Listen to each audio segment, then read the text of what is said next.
Hujambo na karibu kwa mara nyingine tena mtazamaji wa The World News katika kipindi hiki cha ulimwengu wa siasa. Mimi ni Adam Hussein. Ripoti yetu ya leo inamtazama rais wa Marekani Donald Trump ambaye yupo katika njia panda kuelekea vita nchini Iran. Rais huyo wa Marekani ambaye anapata shinikizo kubwa kutoka kwa waziri mkuu Benjamin Netanyahu anaonekana kuwa katika msongo mzito wa mawazo juu ya nini cha kufanya kuelekea vita vyake nchini Iran, ambapo anatamani usitishwaji wa mapigano, lakini kuna hali ambayo inakuwa tofauti kwa upande wa Israel.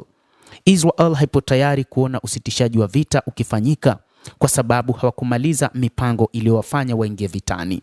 Miongoni mwa mipango hiyo ni pamoja na kuondoa utawala wa Jamhuri ya Kiislamu ya Iran, lakini pia kuhakikisha inaondoa nyuklia nchini humo.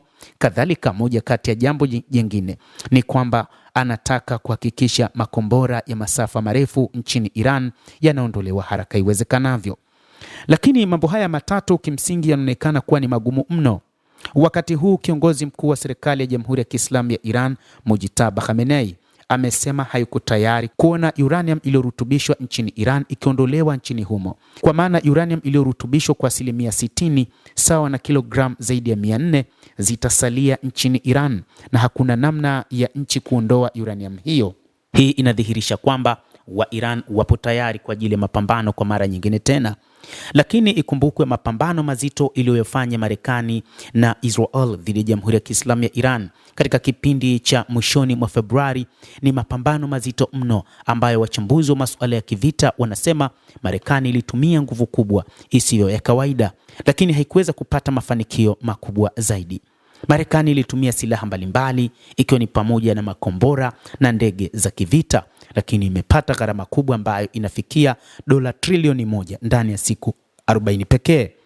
Hii ni moja kati ya mambo ambayo yanamfanya rais wa Marekani kutafakari zaidi na zaidi juu ya kurudi tena katika uwanja wa vita.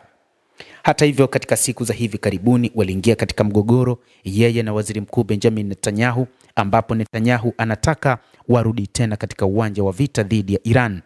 Lakini wa Iran wakati huu ambao wamebaki na msimamo kwamba hawapo tayari uranium yao kuondolewa, sasa inaonekana kama Marekani na Israel watarudi tena katika uwanja wa vita, ni wazi wa Iran watatengeneza makombora ya nyuklia kama ambavyo mamlaka ya nchi hiyo imeeleza. Mamlaka nchini Iran kupitia wasaidizi wa Ayatollah Mujtaba Khamenei wamesema ikiwa Israel na Marekani watarudi katika uwanja wa vita, hiyo ni tiketi ya moja kwa moja ya kuwafanya watengeneze makombora ya nyuklia, kwa maana watarutubisha zaidi ya 30% ili wafikie 90% ya utengenezaji wa makombora. Jambo jingine ambalo linafanya rais wa Marekani kuwa njia panda kurudi katika uwanja wa vita ni kupitia bunge la Senate.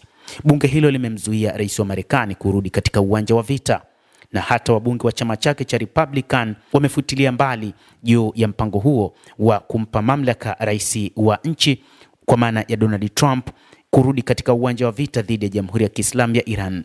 Viongozi hao wa chama cha Republican katika baraza la wawakilishi la Marekani wamefuta bila kutarajiwa kura kuhusu azimio la kutaka kumaliza vita vya Iran, isipokuwa rais Donald Trump apate kibali cha bunge siku 2 baada ya hatua kama hiyo kufikiwa katika baraza la Senate la Marekani.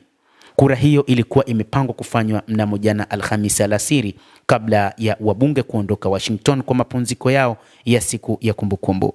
Hata hivyo, bado hakuna taarifa juu ya nini ambacho kimetokea, lakini wabunge kutoka katika chama chake, kwa maana chama cha rais wa Marekani Donald Trump cha Republican, na wenyewe wanaonekana hawapo tayari kuiona Marekani ikitumia fedha nyingi za walipa kodi na kuharibu uchumi wa ulimwengu ambao wakati huu kutokana na vita hivyo mlango wa bahari wa Hormuz umefungwa, na kwamba kuna uwezekano mdogo sana wa kupitishwa kwa mafuta katika mlango wa bahari wa Hormuz kutoka katika mataifa mbalimbali ya Ghuba kama ilivyokuwa katika wakati uliopita kabla ya kuanza kwa vita hivi kati ya Marekani na Israel dhidi ya Jamhuri ya Kiislamu ya Iran.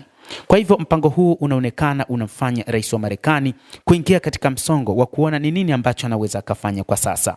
Endelea kutufuatilia mtazamaji, lakini nikusihi usisahau kulike, usisahau kucomment, kadhalika usisahau kusubscribe channel yetu hii ili upate habari hizi kwa mapana kupitia The World News. Jina langu ni Adam Hussein. Endelea kuwa nasi wakati wote, endelea kutufuatilia ili uyajue mengi yanayojiri katika ulimwengu.